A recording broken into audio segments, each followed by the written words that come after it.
everybody, and welcome to Climate and Cuisine. My name is Jane DeMarines, and I'm the Executive Director of Climate Diet and the host of Climate and Cuisine. And today we're honored to have a special guest joining us, filmmaker Chris Cooney from New York. And he's the creative force behind really a groundbreaking film, Vegan Zombies, both funny and with a potent message. It's the Vegan Zombies A44. So Chris has brought plant-based cooking to the screen with his vegan cooking show, and that blends storytelling, food, and activism, something I try to do too. He does it with a lot more creativity, I think. So we're excited to have him here today and talk about his film and also how film and food can spark change. Chris, welcome. Thank you. Thank you for having me. I'm excited. Well, I know you're a nature lover. I see a lot of trees right next to you, so I like that. I like it too. I'm in a little forest here, but it's snowing outside on the other side of the camera. Yeah, I bet you got a lot. Yeah. Like 12 inches up there? Probably not that much. We're in upstate New York, so I don't know, almost 10 inches probably. Well, let's dig right into it. I'd really like to know a little bit more about your origin stories for this film in particular. Again, I saw it. It was, and I was telling my husband about it. And I said, it's really an interesting film because it's very funny, but it's also really scary in many ways. So it's truly a creative project. So my question is, what inspired you to fuse humor, horror, zombies, veganism into one creative project? Was there a specific moment or experience that sparked the vegan zombie? Sure. So I had been working a job that, well, I pretty much went to school and got a degree and thought I liked it, and I no longer did. And I was driving the back roads of upstate New York one spring, early spring of 2009. So we're going back almost 17 years. And I no longer had any passion. There was zero passion for my job. And um, I just began thinking about, like, is this it? Am I going to retire in 20 years or so? And that's all I did. And it just didn't sit right with me. And so I just thought the only thing I could, the next thought I had in my head was, well, what do I love? What would I have passion for and wake up every morning and feel excited about? And so I started brainstorming, what are the things in life that I like? And I've always loved film in some way or another ever since I was a little kid. Even before I was born, my dad, always had a movie camera. Back in the 70s, a high 8 movie, film camera with a projector. And he would take little movies of me and my brothers and sister growing up, and we would make these little creative movies. And I really wanted a camcorder. When I was 16, I saved up all my money when I was, I had a summer job because I wanted to buy a car like all 16-year-olds want to do. And as soon as I had enough money back then, I think I had like $800 or $900. I bought a camcorder because back then, we didn't have cell phones with cameras on them. You had to buy a camcorder. And I began filming everything, me and my friends, my family. So when I started thinking, like, I've always loved making films, and I especially loved the horror genre. And I had been vegan for the majority of my life. Um, so I took those three things and I said, what could I do with horror, film, and veganism? And I started thinking vegan vampires, vegan werewolves. And then I thought vegan zombie. I'm like, wow, I have an idea for a zombie apocalypse, which was brought on by the consumption of meat and dairy. And I remember going home and I didn't even do this on a computer. I just took a legal notepad and a pencil and I started writing a script. And I hate writing, but when I have an idea, I guess I'm fairly good at it. So I started writing and I didn't stop until I was done. And I had the outline of what the vegan zombie movie is, which became A44 later on. And I knew at the time that I wasn't quite ready.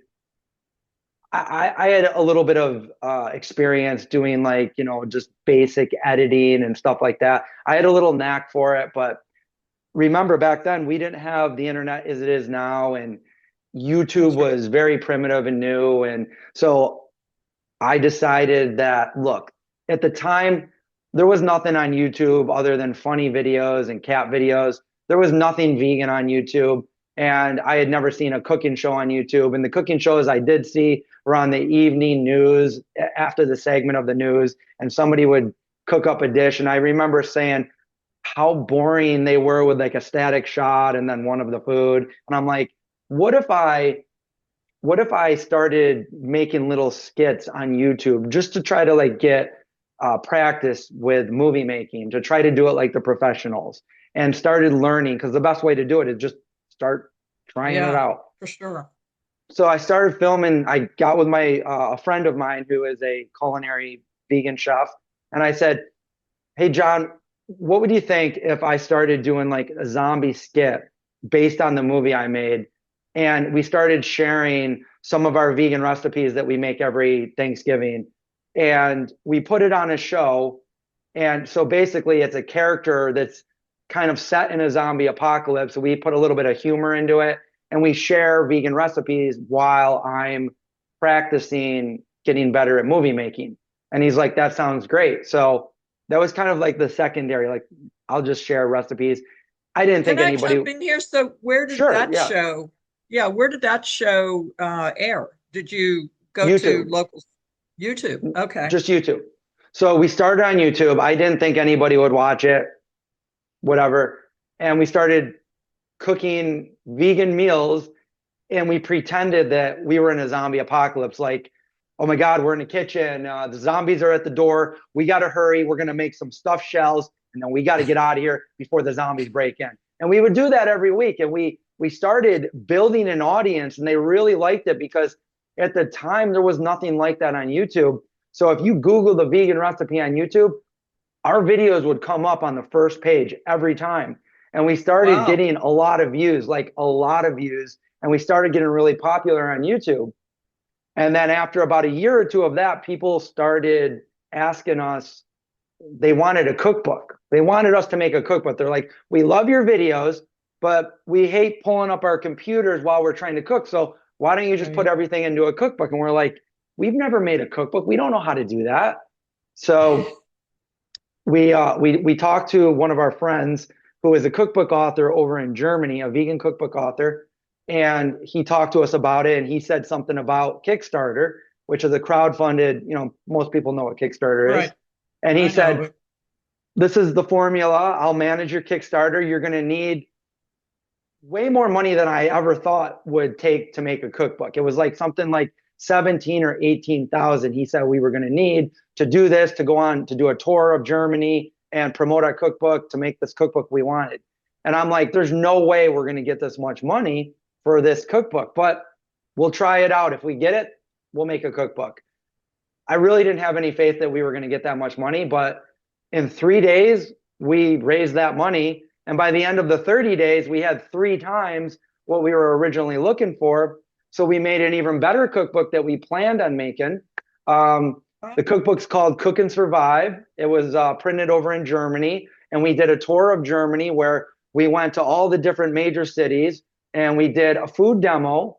We talked about our cookbook. We met a lot of people. And then it's translated to German, English, and French, the cookbook's in. And Well, then later that year, Chris, oh, how did go you, ahead. I missed a piece here. How did it end up being a German company was interested in it? Was this a contact you had else, for the film, or I don't understand the German contact. So our friend that helped manage the Kickstarter for us, it was already a cookbook author, and he Oh, lived he lived in Germany, and he had okay. connections with a vegan publisher over there.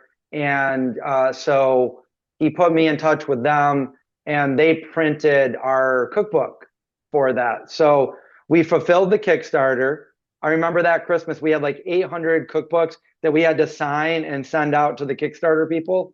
And we ended up winning an award for Best Vegan Cookbook of 2014. So it is an award-winning cookbook. Wow. So that was pretty fun. And it's kind of unique Congratulations. too, because thank you. It's a unique cookbook because at the beginning, there's kind of an illustrated graphic comic of kind of the gist of the vegan zombie movie at the beginning of the cookbook. And then the rest of the cookbook goes on for, your starters, dinners, desserts, all that stuff. Cool. Well, I would like to hear that is so exciting because I think I told you we're just publishing, Climate Diet is publishing its first cookbook. So it's really interesting to hear how yours That's came awesome. about. Congratulations on that.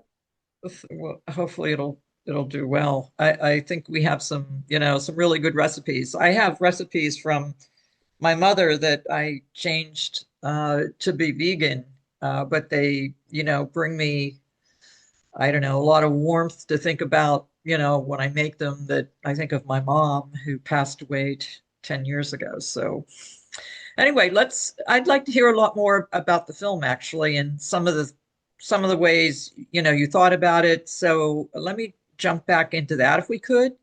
So how did you go from the concept to the full-length film? Now, I know you said you sat down with, I don't know, yellow Lego pad and just started writing it, but what other surprises or hurdles did you meet to get into independent vegan filmmaking? Well, yes, I originally wrote it in 2009. And then later on, so the cookbook was relevant because later on in 2018, we decided to do a second Kickstarter to fund the movie. And we were ready to film this movie as a real movie, not just a YouTube, a glorified YouTube video. So I went back in and I touched up the script. In fact, I think I went over it and rewrote it probably, and this isn't an exaggeration, maybe 60 or 70 times to get it Wow. right. There's a lot of work that goes into it in pre-production. And then I ended up changing the title of it to A44. And that was everything that we, based the cooking show on all those years ago. It was brought on by the actual the script that I wrote for the movie. So in 2022, well, by the way, the Kickstarter was successful for the movie in 2018. And then in 2022, I started working on the pre-production early in the spring and throughout the summer, casting, all that stuff, location scouting, breakdown of the script. But there's so much that goes into this. And I had to learn as I went. So I learned the movie making tech, what goes into making a movie, which was so much more than I ever imagined. So yeah, we did the pre-production, and then in the summer and the fall of 2022, we ended up shooting the movie. It changed throughout from the time that I first wrote it. I ended up having a dog, German Shepherd, which I named Indy, which is on the back of this hoodie right here. And he became really, since you've seen the movie, he's the one Yeah, that right. everything together.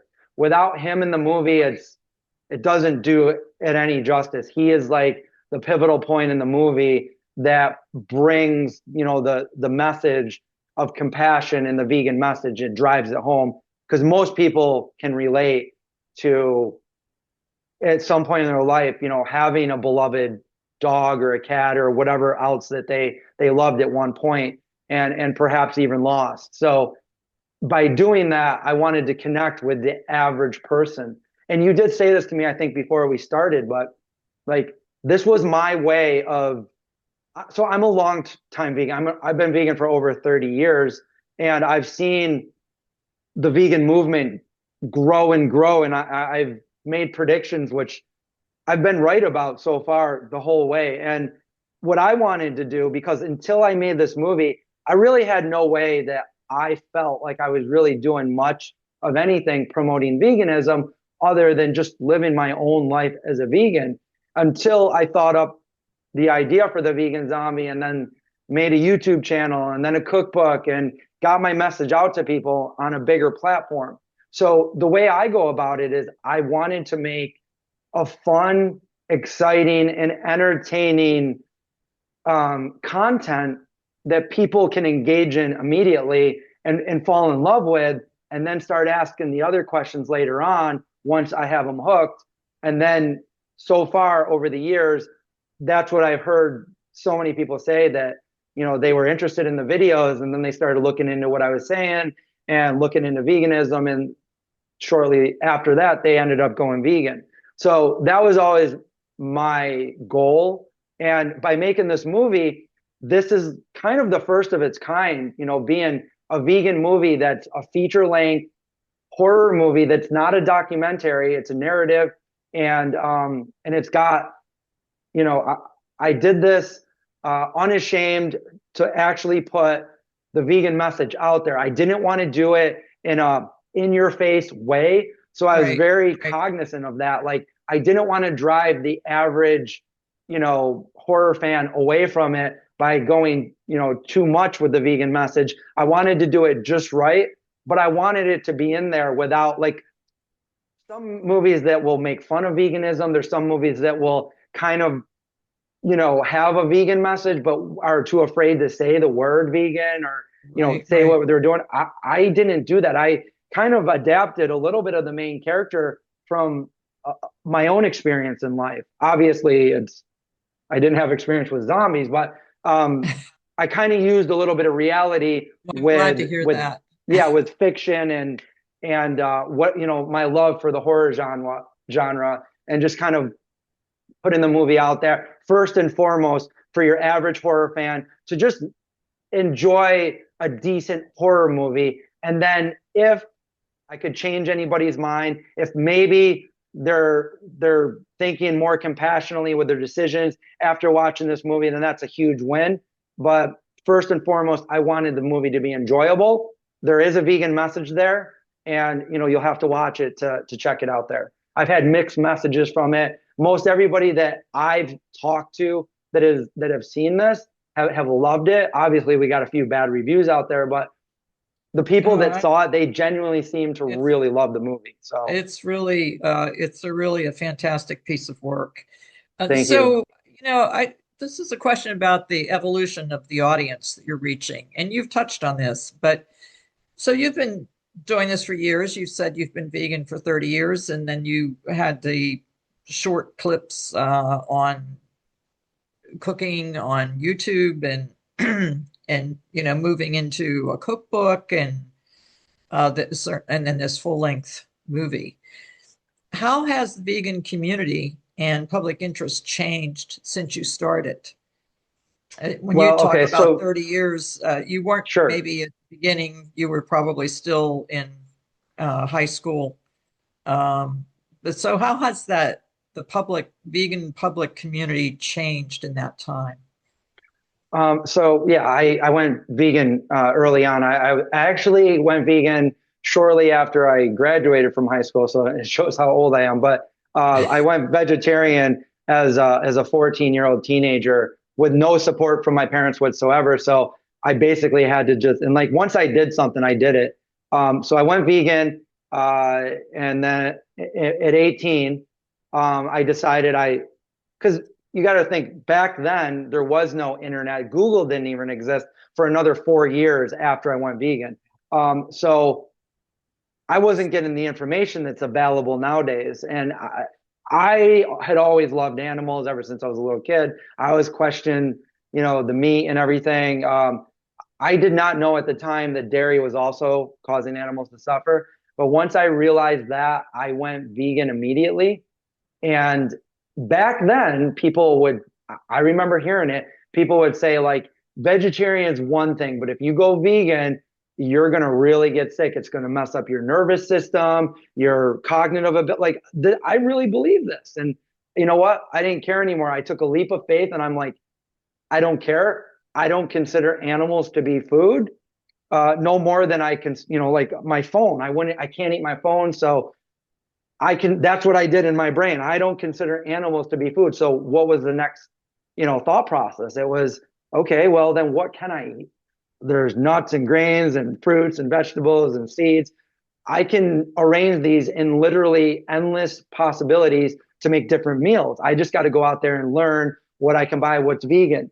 Now, back then, vegan was like a term that most people had never heard. Most people didn't know what the word vegan was. That they heard it, they're like vegan. They didn't even know how to pronounce it. So we really had to go out there and look at products. None of these products were labeled vegan. I mean, it was far and few that you would find. Like, there's a couple companies out there that have been vegan for over 45, 50 years, like Follow Your Heart. Even Tofurkey wasn't a thing until after I went vegan, very shortly after. But you would not find a product that said vegan on it. So I had to start looking for different products. And then a common thing we would do back then, because there's no internet to like share the information, we would just tell friends, and we barely knew anyone that was vegan. We would have to call up companies and say, hey, are your mono and diglycerides vegan? Are your natural flavors vegan? We would have to find out, like, because there was nothing that was intentionally vegan. It was all accidentally vegan. So here's what I saw over the years. Veganism was a very small community. Not many people knew what it was. But as time was going on, I knew that veganism, I didn't get sick, by the way. Actually, I got better. I had been born with a heart condition that I don't need to go into, but after it was like, it went to my lungs. So I was always lethargic, out of breath. Now, I don't know if veganism, I can't prove that it had anything to do with it, but I do know about 2 weeks after I went vegan, I felt a boost of energy. I felt better. I wasn't out of breath. And the other thing is like, I haven't had a headache since I was 14 years old. I used to get them really bad. I haven't had a headache in 35 years. Wow. Knock on wood. But I don't get sick very often. Also, knock on wood. And I'm pretty healthy. So the opposite happened of what they told me was going to happen by going vegan. So veganism was very small, but I noticed like people would go on like different diets and fads, and they would come and they would go. And veganism was none of those. Veganism wasn't a fad. It wasn't a trend. The way I saw it was real. It was backed by facts. It was the right thing to do. And it's only going to get bigger. And that's why I thought like my YouTube channel, like maybe it's going to be small right now, but veganism is only going to get bigger. And I was right. We get down to like 2013, 2014, 2015 and 16, veganism's going up to its peak. Everybody's talking about vegan. Companies are putting vegan on their products, which I love, by the way. And it just got bigger and bigger, and more people started going vegan. It became mainstream. For the first time ever, there's vegan. Everybody knows what it is. The mainstream's talking about veganism. You can go to just about any restaurant and they'll have a vegan option for you. And it was just going to grow, and it's just going to keep growing. Now, there is that mindset that people say. But there's the vegan population, according to things I see, and I certainly agree with you that it's growing, but the vegan population is maybe 3 to 4% according to the data I see, and then including vegetarianism, it's maybe 8 to 9%. I mean, other countries, that's in the United States. Other countries, right. India is 41%, and Europe is definitely higher than here. I'm not sure I know the data. Europe's way ahead of Amsterdam, for example, right. has a goal of, I think, 50% of their population in that city by, I think, 2035. So 10 years from now. I think they're around 35% now. So anyway, you're absolutely right. It's definitely growing, and you're right. People didn't know. We've been vegan only 5 years, but we were vegetarians for 2 decades, my husband and I. Right. Anyway. So I think there's a false perception that veganism is on the decline. And the reason for that is when you have so many people going vegan, not everybody's going to go vegan for the right reasons. Some people are saying, hey, I'm going to adopt a vegan or a plant-based diet for health reasons, or because it's doing good for me as an influencer on Instagram or whatever the case might be. So look, ever since I went vegan back then, there was people that went vegan that they quit going vegan. And the more people that Yeah. go vegan, the more people you're going to find that are going to stop going vegan. And it's going to give you the false perception that there's so many people not vegan anymore, which there are, but there's also more people continuing to go vegan. And then you got to remember that there's the other part of the population who they're not vegan, but they're adapting maybe a vegan meal several times a week, whereas before this, maybe they never did that. Or maybe they switched out and they're no longer drinking cow's milk. They're not vegan, they're not vegetarian, but they're drinking oat milk or soy milk or almond milk because Yeah. they did away with their cow's milk. So you're going to see it going up, but you're going to see like, I guess, false data of like people thinking that it's on the decline because people, now I do see a lot of vegan products because when I started this, there were so many like little vegan companies that started vegan brands. And then once the big corporations saw what was going on, they're smart business wise. They knew what was going on. They saw a future for this. They also saw a threat against meat and dairy. So what they did, and I used to go to every single expo, so I saw this happen in real time over the past like 8, 9, 10 years. They went in and they bought out all these little vegan companies. So when they buy them out, now they're selling a vegan product under a non-vegan company. And then what I've seen is a lot of our favorite products in the store are starting to dwindle. They're going away. And another thing that not everybody's going to agree with me on this, but as a vegan, look, I'm a vegan. I understand what vegan is a mindset. It's not a diet, but as a vegan, I have a vegan diet. So I'm going to call my diet vegan diet, even though, it's more technical to say plant-based. I don't like the term plant-based, to be honest. And I know that companies use the term plant-based because it's more friendly and it doesn't turn as many people away. But plant-based doesn't mean vegan. And you can have a mainly plant-based meal that might have honey Yeah. or eggs or Right. something in it Yeah. that's not vegan. And Right. as a vegan, like it doesn't really take much to put, if your product's vegan, to put that little V on it. It doesn't take away from people that are buying your product just to put that V on there. Because if it just says plant-based, I still got to do a little bit of research. And usually I have to end up calling the company and then they got to look into, oh, are these natural flavors vegan? Are they not? And like, I've always been a stickler for that. So like, it's just, plant-based isn't quite vegan. And I personally, as a longtime vegan, I just kind of have a problem with that. I mean, I'm not saying get rid of the term, but if it's vegan, say it's vegan. Don't be afraid to say it's vegan. Even if you're putting that, they say gluten-free, they say lactose-free, they say allergen-free, but they won't put the V on so many different products anymore. And I kind of have a problem with that. So, Well, Chris, just following up on one thing about your view that, or you've been hearing that there's a decline in veganism.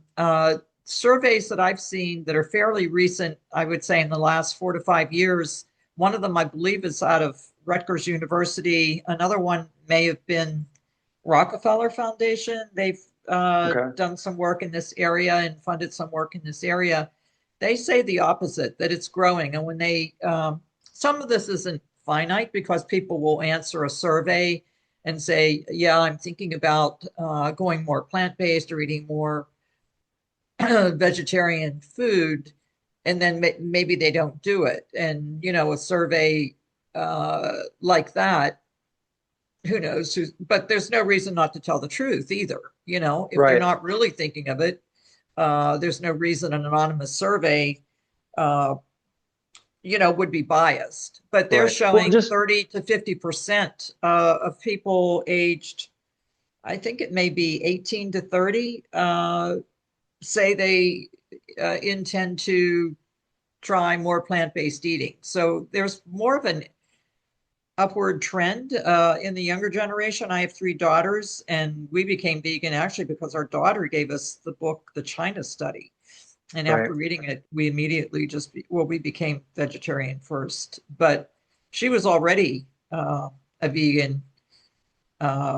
She was a runner and someone that ran with her, she was doing she was doing triathlons, and they had teams work together, and a partner on her team said, you have trouble breathing and you seem congested. And he said, why don't you give up dairy for 3 days? And she said she did that, and it was amazing. It was a huge difference. Then he said, well, you ought to give up meat too. And she became vegan basically as an athlete. It improved her performance.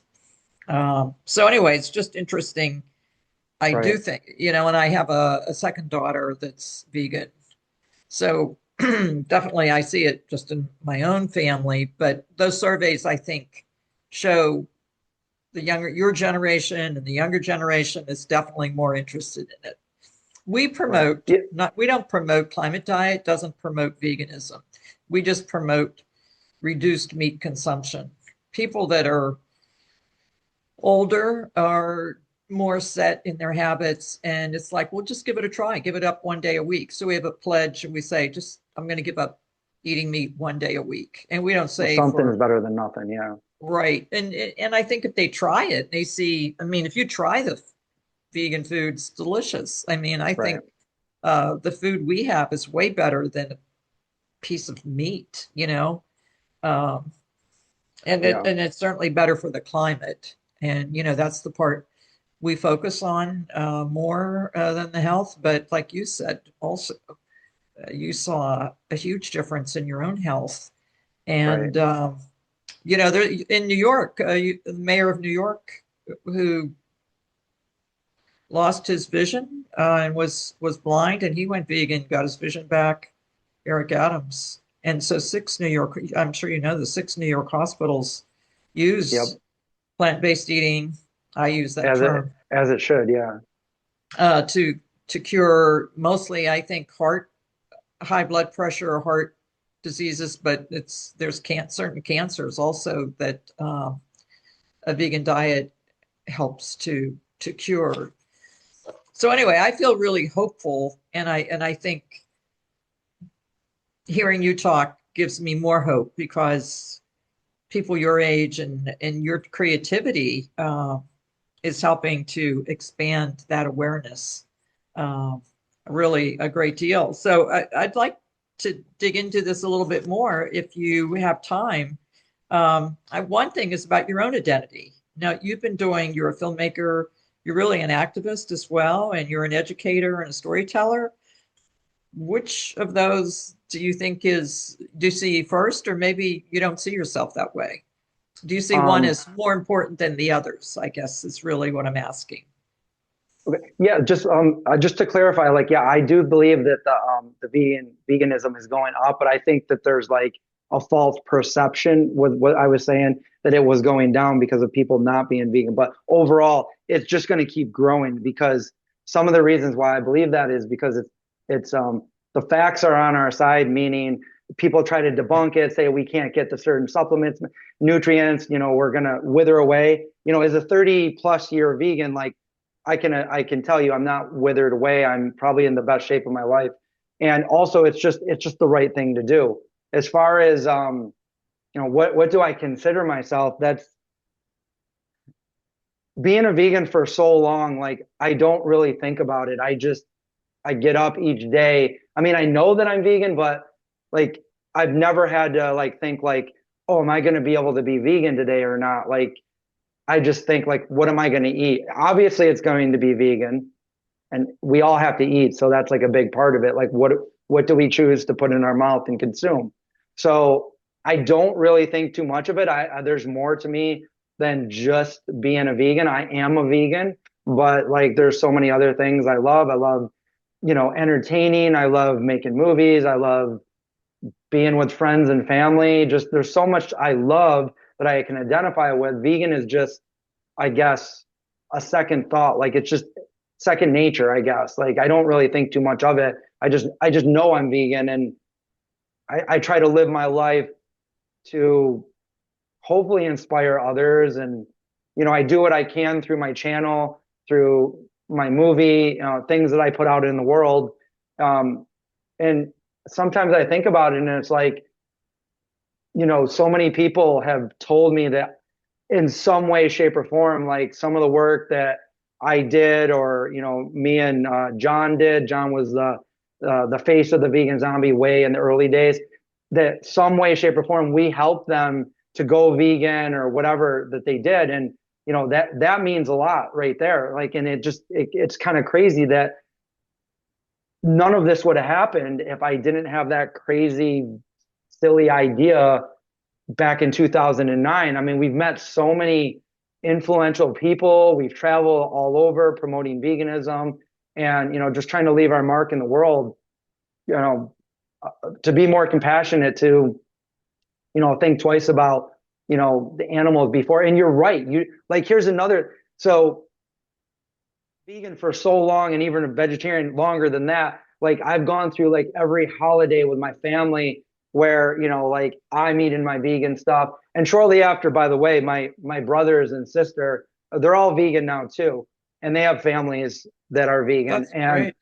as the time went on, like every year, we'd have our vegan section of food. By the way, my parents, like I said, they didn't support me at first, but they completely support me and my brothers and sister, and they're always That's making great. vegan stuff for us now. But every Thanksgiving, Christmas, there'd be like our vegan section and then non-vegan section. And the last few years, I'm talking about full family, like in-laws of my brothers and all that stuff. Like certain people would complain like, oh, I want the real stuff, not the vegan stuff. But like I gotta say, this last Thanksgiving we had and a couple before that, everything was vegan, and people that aren't vegan were enjoying the food. And I'm like, see, when there's nothing else to eat, you guys are like, well, I guess I'm gonna have to eat the vegan food.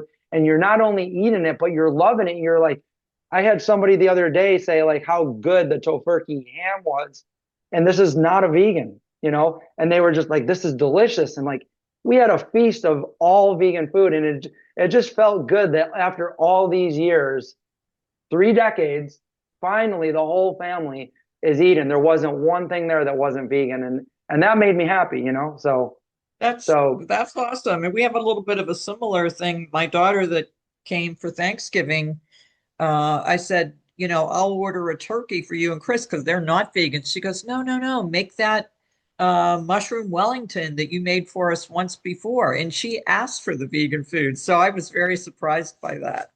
that's awesome. So I did want to ask you just one or two more questions Sure. before our time runs out, and we have about 10 minutes left. Um, and I think we talked about this a little bit, but I just want to bring it more to the forefront. The messaging strategy that you use. You communicate veganism in a way that's fun, really, than rather than preachy.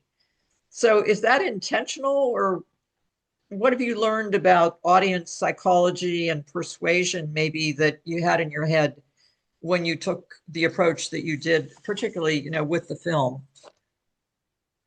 Well, I never, there's so many ways to promote veganism. And in my experience and in the psychology of people, most people don't like to be confronted, like, you're in your face kind of point of view. And I see that going on. And I never thought it really did too much until now. And I'll explain that in a second. But um, I didn't like that approach. I didn't like the protest. I didn't like being out there and confronting people.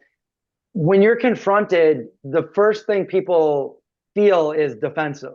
And if it doesn't work, which it doesn't on most people, I think that are confronted in this way, then they start to see whatever that is in a negative way. And then they start labeling vegans in a negative way. And I don't like that.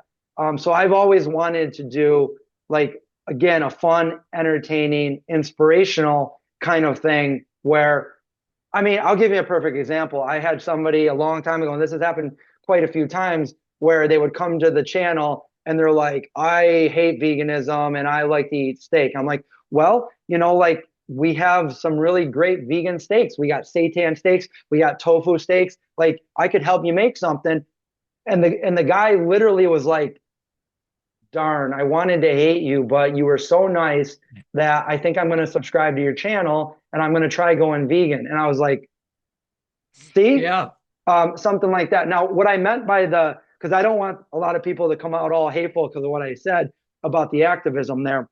We're in a different time than we were when I first went vegan. So now you got activists that are out there on the street. They're confronting people.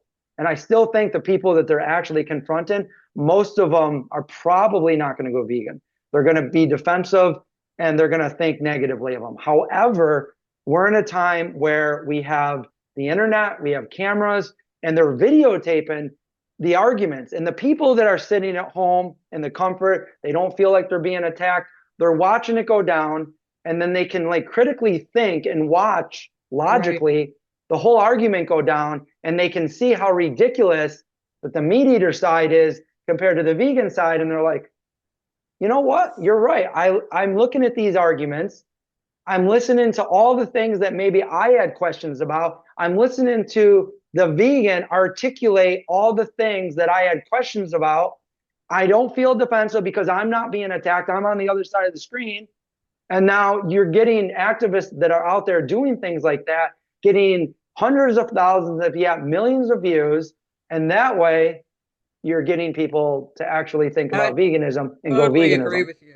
Yeah, I Yeah. totally agree with you. I think a non-confrontational approach is absolutely the best. And I think you're right too. Once people taste vegan food, Yeah. uh, they're so surprised. So I have one final question for you, and that is, what's coming up next? Is there a sequel to the Vegan Zombie movie, or other films or collaborations or other creative directions that you're excited about that you're going to pursue? Right. So anybody that's seen the movie knows that it is set up for a possible sequel. I haven't 100% decided if I'm going to do that. We would need, again, funding to do that. So right now, I'm just trying my hardest to promote the movie. I've been to a few theaters here on the East Coast, on the West Coast, and even up in Canada.